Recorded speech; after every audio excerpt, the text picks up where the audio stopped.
Welcome once again, folks, to the Hour of the Time and our ongoing series of the exposure of the origins, the history, the doctrine, and the identity of Mystery Babylon. I'm William Cooper. Many of you have written letters and asked, how does one get into the mystery school since no one ever hears anything about it? And there appears not to be a campaign of recruitment, and you're absolutely right. In our research, we have found the requirements to be simple. Be of sound mind and body, have a sincere desire to be illumined, and simply knock upon the door. Well, to continue, remember that the first religion in the world was the religion of the worship of the heavens. And man eventually came to recognize the sun as the representation of the power and the ability of the hidden God of the universe, the invisible God of the universe, the all-powerful creator of everything.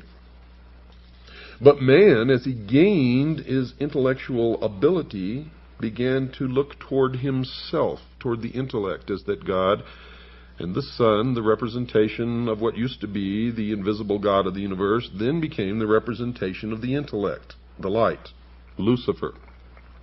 And man began to worship the Luciferian philosophy.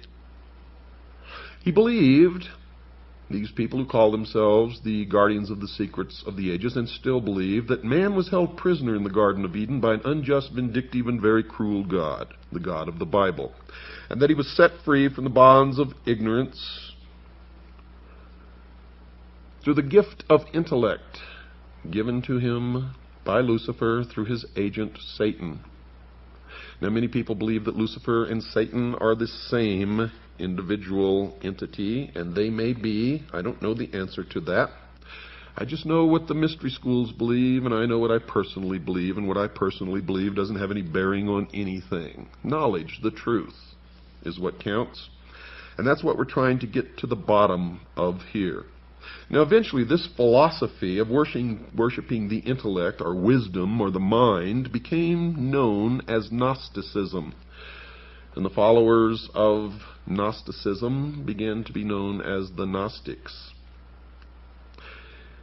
An extraordinary number, folks, of exceedingly bizarre talismans and inscribed stones bear witness to the power of the secret Gnostic organizations, which flourished in various forms during the few centuries immediately before and after the rise of Christianity in the Middle East. You see, one of the oddest emblems of these schools was the figure of Abraxas. Now, that's a human body clothed in a Roman soldier's garb, wielding a battle axe as if threatening an enemy. Now, in its left hand, it carried an elliptical shield upon which the words of power Iao and Sabaoth were sometimes written. The head of this fearsome being was that of a cock with open beak. Now, that symbolized the rising of the morning sun, because the cock crows with the sunrise. For legs, it had twin serpents. The serpent throughout history has always been a symbol for wisdom, the gift of intellect, coiling to either side. Underneath the figure sometimes lay a conventionalized thunderbolt. Now, who was Abraxas? His name, in accordance with Kabbalistic computation, is decoded to mean 365. Isn't it absolutely incredible that every single time we investigate one of these, it leads directly to the sun? For 365 days are the number of days in the year, or the exact number of days that it takes the earth to make one revolution around the sun. Amazing. There was no god or idol belonging to the society, and this is where man made the transition from worshiping a god to worshiping the mind. The Abraxas figure merely represented the aspects of power which went to make up the supreme intelligence, the all-power. The body was man himself. The bird stood for intelligence and the hailing of light, illumination, which is the cock's habit at dawn. The tunic represented the need for struggle or revolution. socialism. The arms, the protection and power given by the dedication to the gnosis, or knowledge. The shield was wisdom. The club or whip, power. The two snakes meant nous, insight, and logos, understanding, primordial knowing, which was the gift from Satan, the snake, the serpent. By means of this diagram, Gnostic teachers inculcated the theory that man comes to his full power by developing certain facets of his mind. He must struggle to arrive at gnosis. But this knowledge is of the mystical kind and is not the mere collection of facts. You see, great stress was laid upon personal mystical experience, to and through which the initiate was guided under conditions of great secrecy. The Gnostics did not confine their studies or their teachings to any one religion, but borrowed illustrations from all that were accessible to them.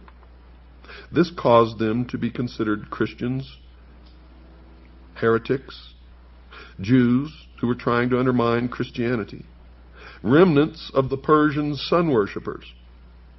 They have been widely studied by early Christian sages, and it is upon the opinions of these latter that many conclusions have been formed.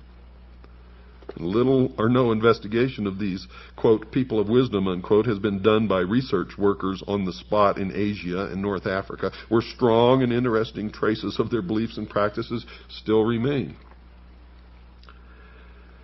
The main teaching states that there is a supreme being or power which is invisible and has no perceptible form. It is pantheism. This power is the one which can be contacted by mankind, and it is through it that man can control himself and work out his destiny. The various religious teachers through the ages, putting their creeds in many different ways, were in contact with this power they claim, and the religions all contain a more or less hidden kernel of initiation. Now, this is the secret which the knowers can communicate to their disciples. But the secret can be acquired only through exercising the mind and body until the terrestrial man is so refined as to be able to become a vehicle for the use of this power, or, in their terms, illumined. Eventually, the initiate becomes identified with the power, and in the end he attains his true destiny as purified personality, infinitely superior to the rest of unenlightened mankind, to the state of apotheosis, where he himself is God. The symbolism in which this teaching is concealed, the methods by which the mystical power is attained, vary from one Gnostic society to another, but the constant factor is there: the attainment of that which humankind unconsciously needs. You see, the Gnostic claims that within every man and woman there is an unfulfilled urge which cannot be given any proper expression in the normal way, because there is no social means by which it can be fulfilled. This feeling has been put into man in order that he may seek the fulfillment which the Gnostics can give him. His search for completeness in love, trade, professions, theology is vain and unsuccessful. The theories of the various schools, folks, of Gnosticism with which the Christian clerics came into contact are very much secondary to the rituals and practices which are used to produce the gnosis, the enlightenment, the illumination.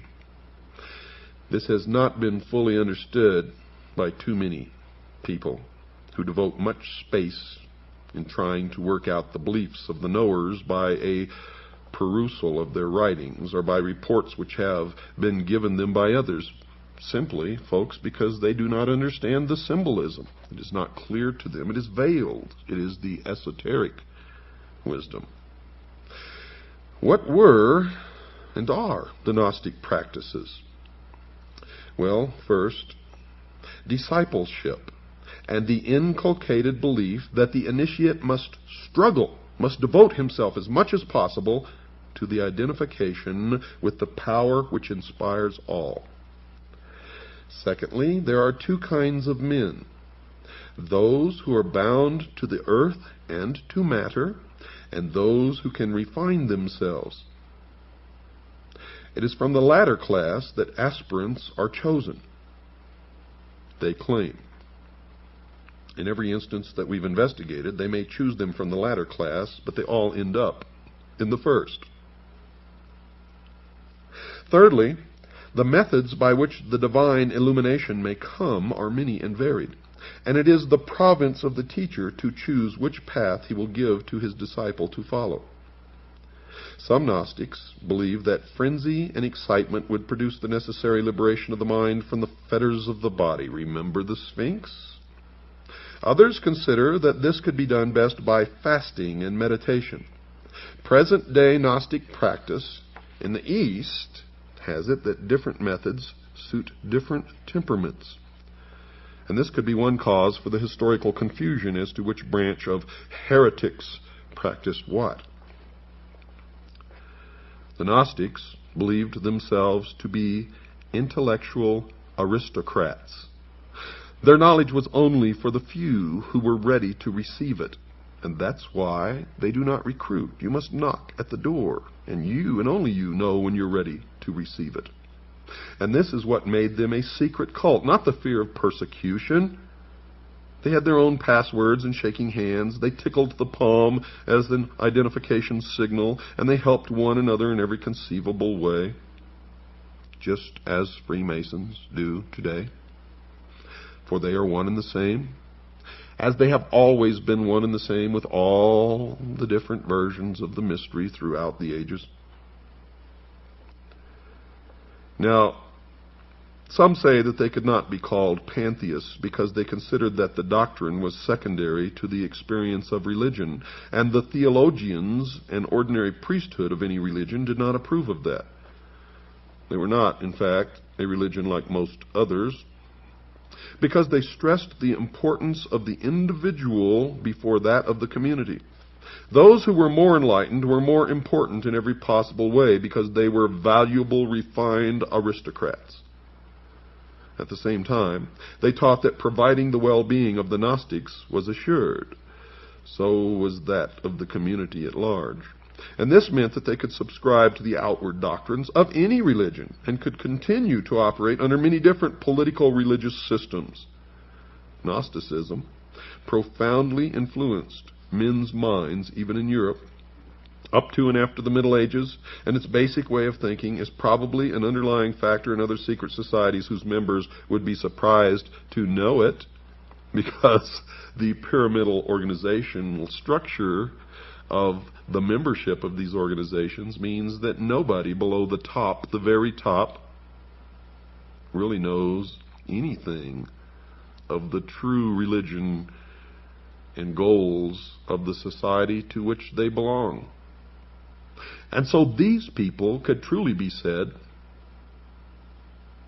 to be the greatest group of followers and fools in the history of the world. For they think that they are illumined, but in fact, they are never given any real secrets, and only those at the top truly know what is really going on. Terrible obscenities and other crimes have been laid at the door of the Gnostics by the early ecclesiastical writers, although there is little doubt that some of them did believe in mass ecstasy. It seems unlikely that their secrets were well enough known to enable the commentators to assess them. And in most cases, whenever the commentators tried to assess them, they were assessing the exoteric, or the appearance, but not the esoteric, or the real truth of the object of the worship of the Gnostics. The belief that certain special men could control their destiny and obtain extra powers through dedication to Gnostic practices meant that inevitably there was a belief in magic. Remember on previous shows we discussed that belief in magic? Magic is real, folks. I have seen it work. It is not to be played with or laughed at or scoffed about. It is dangerous, extremely dangerous. The myriad Gnostic gyms or inscribed stones decorated with serpents, Kabbalistic names, and the rest, are more likely to be proofs of initiation and talismans than mere identification tokens presented to ensure admission to meetings, as some authors have thought. The reason for supposing this is that, one, the gems are very similar in many respects to talismans in use by other communities, including the Egyptians, and two, they can often be interpreted as containing magical messages or diagrammatical invocations. Ethically speaking, Gnostic belief is that there are two principles, that of good and evil. A balance must be struck between these forces, and the balance is in the hands of the Gnostic, the knower, partly because nobody else can tell whether an action is for the eventual good of the individual or the community. And this secret knowledge comes through the mystical insight which the supermen Gnostics attained. There's that reference to a super race or a superman again, which always crops up with these people, as it did with Hitler and many others. The rise of individuals who wrongly believed that they had attained to gnosis, all knowledge, some of whom were leaders of Gnostic societies, produced very notorious characters. Those who followed the way of the Ophite branch glorified the serpent who tempted Eve, and they still do that today. They did this because this snake, by his actions, brought knowledge into the world, gave man the gift of intellect, the use of which will bring him to the state of apotheosis, where man himself will be God. Basilides was a leader who taught that Jesus did not die on the cross, and you will see this crop up all through the history of the mystery schools, even in the Knights Templar. Since matter and material things were considered to be a part of the inferior non-spiritual world, the sect known as the Cainites called upon everyone to destroy those things which belonged to the world, and they called themselves the Destroyers, and their god is the Destroyer. These deviations and aberrants have attracted the greatest attention, as is natural, and the quieter teachers of the creed have received less attention. The pious horror with which the less respectable Gnostics were viewed by the early Christian fathers has stamped itself forever on Western literature and belief about the, quote, enlightened ones, unquote. But in more than one place in the Middle East, as well as in small groups in Western Europe, there are still followers of various schools of Gnosticism. They mainly follow the ideas held by Valentinus, with some variations. And this school teaches its initiates that matter is more evil than good, that man must be purified by mental concentration, that after death man will rejoin that from which he has been severed, and will be unified with those whom he loves in the great intelligence. They also believe that all matter will eventually be destroyed by fire. And if they have their way, that could be absolutely true. The Mandeans, a small but tenacious community which dwells in Iraq, follow an ancient form of Gnosticism, which practices initiation, ecstasy, and some rituals which have been said to resemble those of the Freemasons. And of course they do, because they are. In every Masonic temple you will see somewhere up on the wall a big letter G. And you will see it in their symbology, in their books. You will see this letter G. And if you ask a Freemason, being bound to the oath never to tell you or reveal the secrets to the profane, which is what they call those who are not initiates or adepts in the mysteries, he will tell you that it stands for God, but that is a lie. It does not stand for God, for I have researched it deeply all the way up the ladder of the stages of initiation. And at the top, those adepts known as the priesthood know this large letter G to represent Gnosticism. And it is an admission that they are indeed the recipients of the ancient Gnostic. They are Gnostics, and they are looking to attain the Gnosis, through which they will receive apotheosis. And they believe that they are the only ones in the world who possess truly mature minds, and thus are the only ones in the world capable of ruling the rest of us, whom they refer to as cattle. Cattle. Well, it's time to take a break, folks. Don't go away. I'll be right back after this very short pause. That was Overture to Sleuth, conducted by Eric Kunzel, the Cincinnati Pops Orchestra. Cincinnati is the home of the Order of Cincinnatus and the Knights of the Golden Circle. You see, everything that I do on this show has meaning, even the music, folks. Now, whether you like the music or not makes no difference. Listen to the words. Research the title. Try to find out what the music means before you condemn it. And remember that you're not the only one out there. Your age group is not the only age group listening. So whether you like the music or not, it doesn't make any difference. It all has a message. It all has a message, folks, and I hope you get the message, for it is extremely important that you do.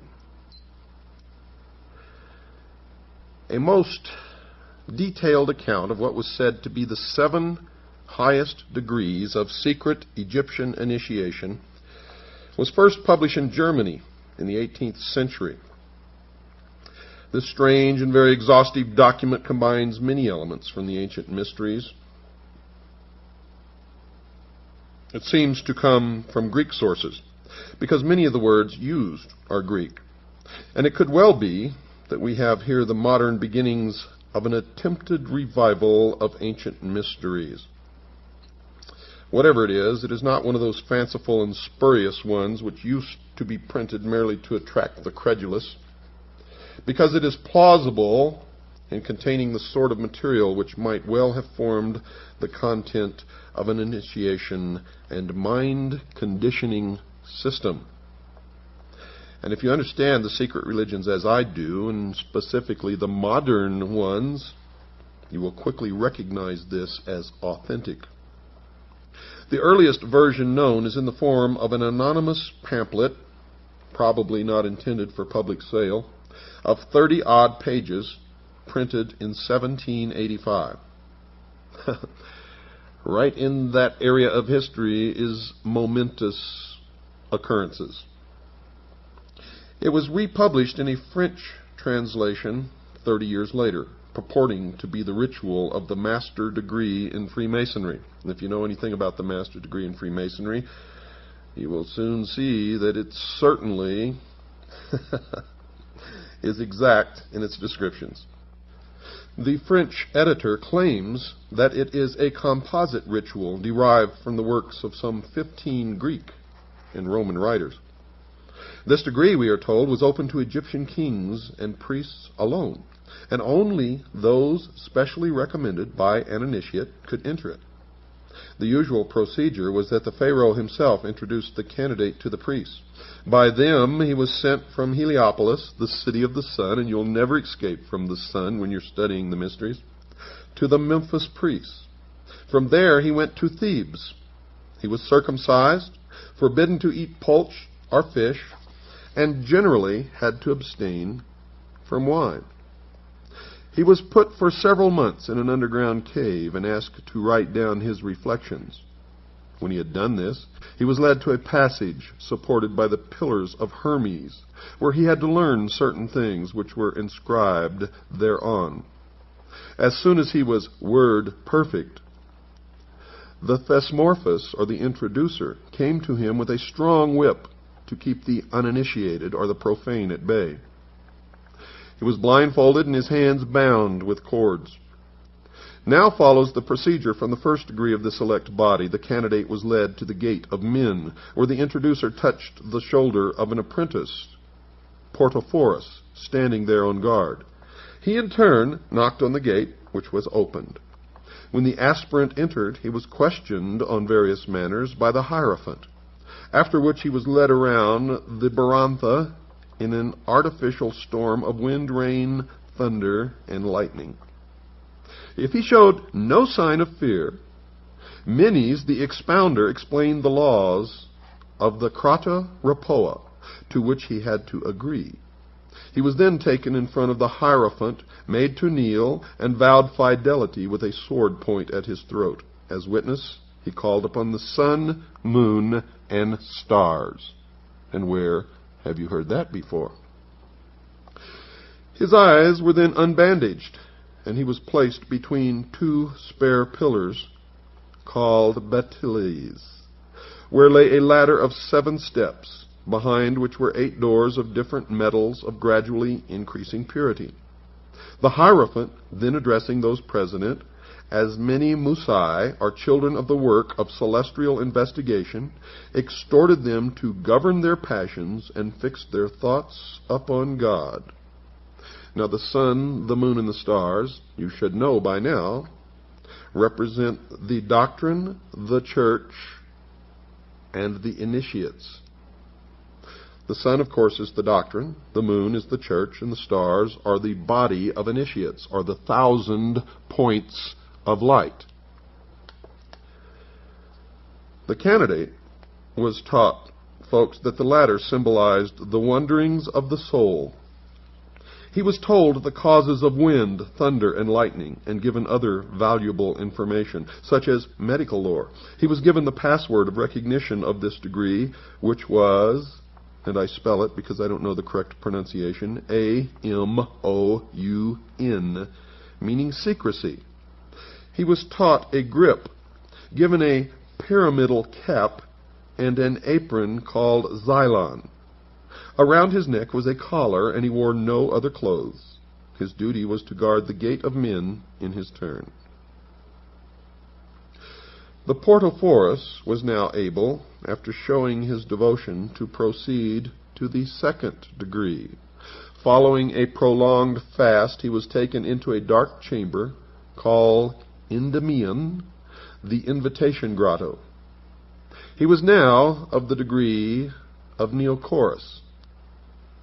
Handsome women brought him dainty food. They were the wives of the priest, who endeavored to excite his love. If he resisted these advances, he was further lectured by the master of ceremonies, and led into an assembly, where the stolista, or water-bearer, poured water over him. Then a living serpent was thrown at him. The whole room was full of snakes to test his courage. He was then led to 2 high pillars, between which stood a griffin driving a wheel before him. The pillars symbolized east and west, the griffin the sun, and the wheel of 4 spokes the 4 seasons. He was taught the use of the level and instructed in geometry and architecture. He received a rod entwined by serpents, and that rod is still used today by the medical community. It's called the caducus.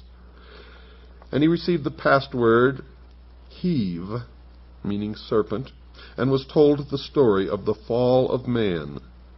The sign consisted in crossing the arms over the chest, and his duty was to wash the pillars. Now, when the initiate was initiated into the 3rd degree, the member was given the title of Melanophorus.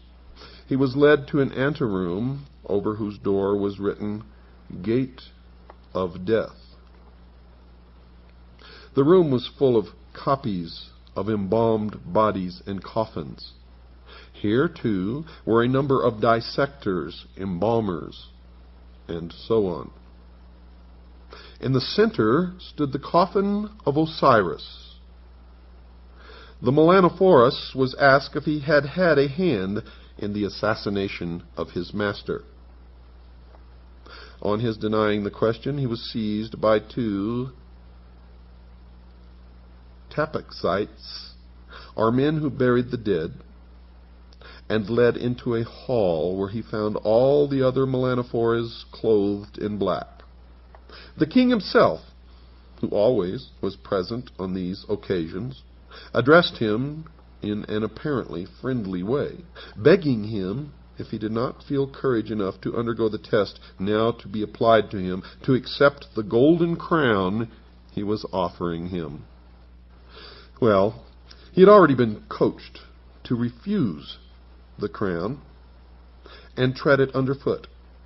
At this insult, the king called for revenge. Raising his sacrificial axe, he touched the head of the initiate. And in one famous initiation, the king actually beheaded the man.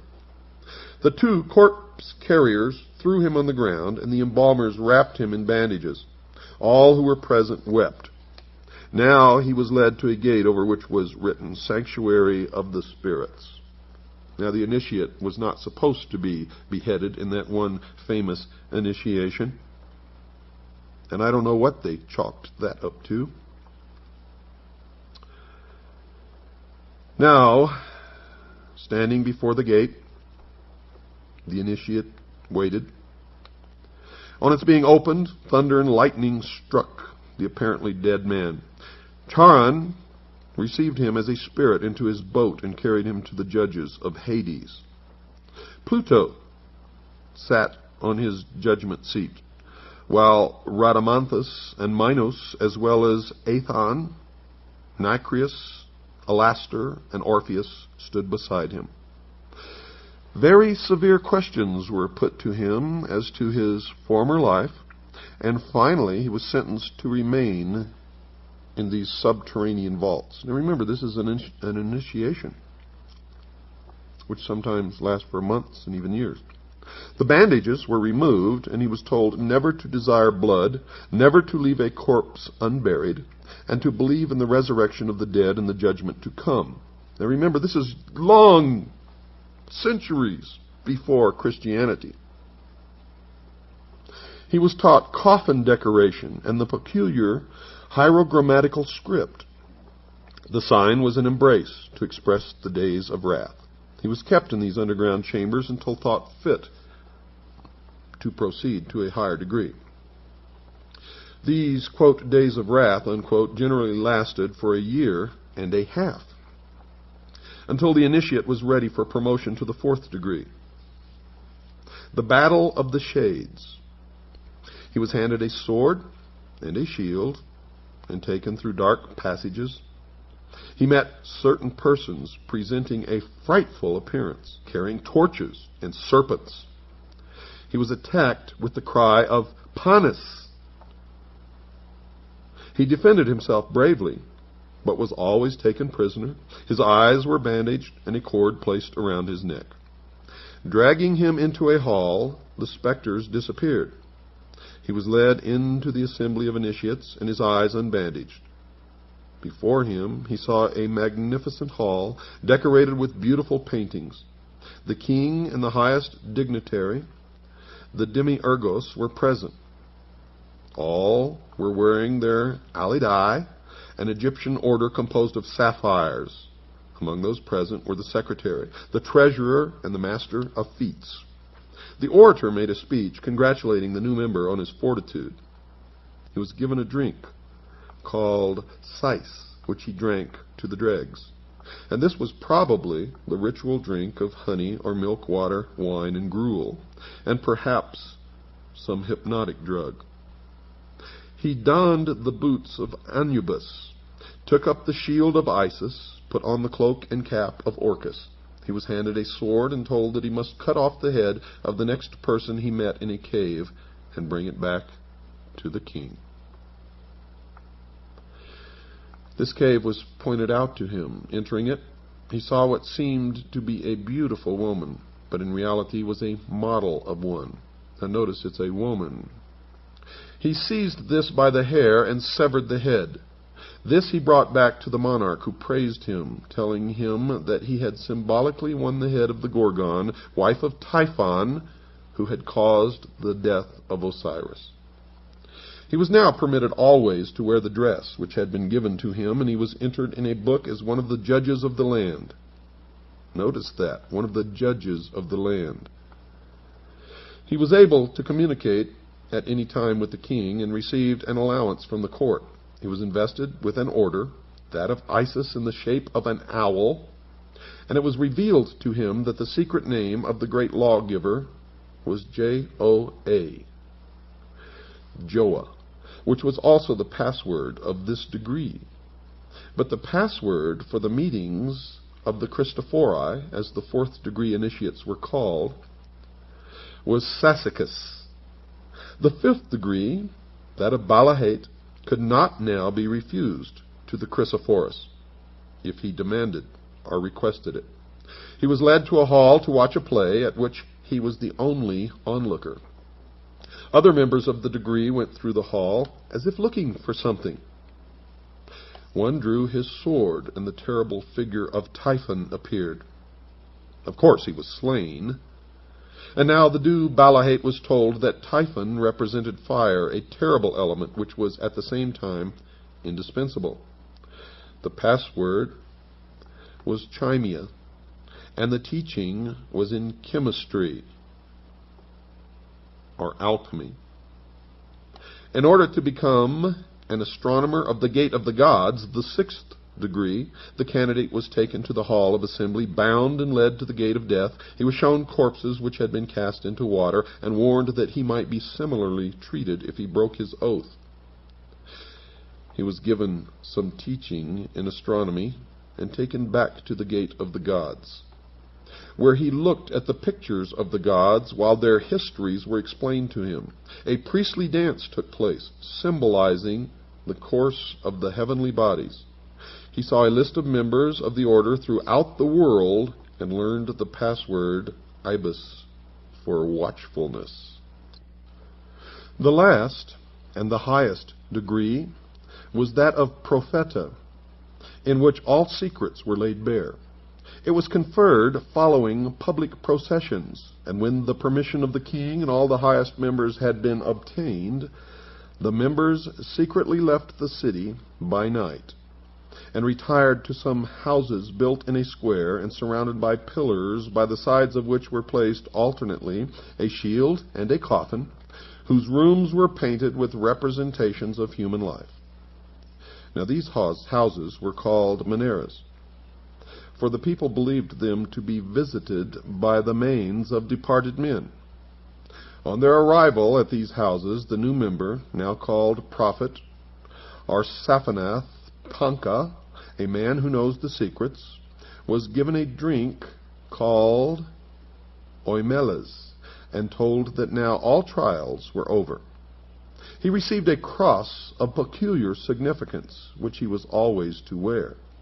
He was clothed in a wide, white-striped dress called itangi. The usual sign was crossing his arms in his wide sleeves. He could peruse all the sacred books written in the Ammonite language.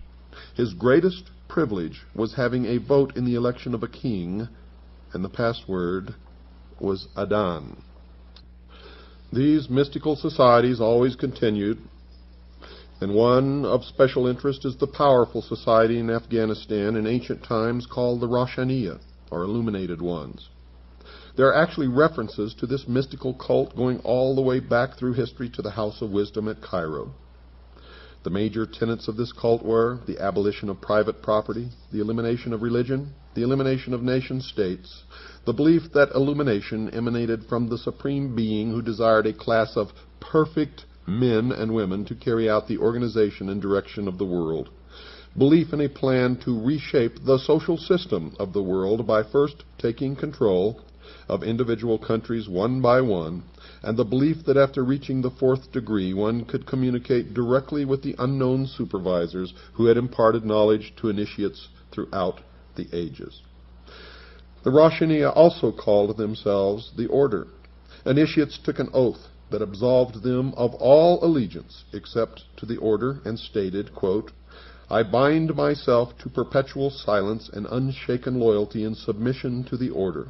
All humanity which cannot identify itself by our secret sign is our lawful prey." Unquote. The oath remains essentially the same to this day. The secret sign was to pass a hand over the forehead, palm inward, the countersign to hold the ear with the fingers and support the elbow in the cupped other hand. Does that sound familiar? If you sit in a courtroom in just about any city in this land, you will see those signs exchanged between lawyers and defendants and judges. And you will see that whenever these signs are exchanged, whoever initiated the exchange will usually, in fact, most often does, win the court case. The order, of course, is the order of the quest, and the cult preached that there was no heaven, no hell, only a spirit state completely different from life as we know it. The spirit could continue to be powerful on earth through a member of the order, but only if the spirit had been itself a member of the order before its death. Thus, members of the order gained power from the spirits of the dead members. The Roshaniya took in travelers as initiates and then sent them on their way to found new chapters of the order, and they were called fellow travelers. You see this order, as all before it, and all since, are socialists, communists. It is believed by some that the assassins were a branch of the Roshaniya. And branches of the Roshaniya are the illuminated ones, or the Illuminati, exist and still exist everywhere. One of the rules was not to use the same name and never mention, quote, Illuminati, unquote. That rule is still in effect today. And it's probably the breaking of that rule that resulted in Adam Weishaupt's downfall. Remember, folks, that we have really only just begun, and you are just beginning to understand, although some of you may think that you already understand. I can assure you that maybe a very small minority of you really do. Most do not. We have a long way to go in this history and in your own particular individual illumination. Oh, I just love it. I just love it, exposing these people who claim that they're doing everything for the benefit of mankind, who really have all the guilt for most of everything bad that has ever happened to mankind resting squarely upon their shoulders. Now, if you'd like a packet of information, if you'd like to know how to join CAGI, if you'd like to purchase my book, or if you'd like to donate to pay for the airtime of this show, make a check or money order out to WWCR. That's to pay for the airtime. And send it to Stan, along with your request for information and whatever else that you may wish. Send it to Stan, P.O. Box 889, Camp Verde, Arizona, 86322. That's Stan, P.O. Box 889, Camp Verde, Arizona, 86322. Or you can call Stan and talk to him on the phone. He's a really wonderful guy. You'll enjoy it. Call him at 602-567-6109. That's 602-567-6109. Next time, folks, we're going to talk about the old man of the mountain. And we're going to continue the history of the order through the ages. Good night, and God bless you all.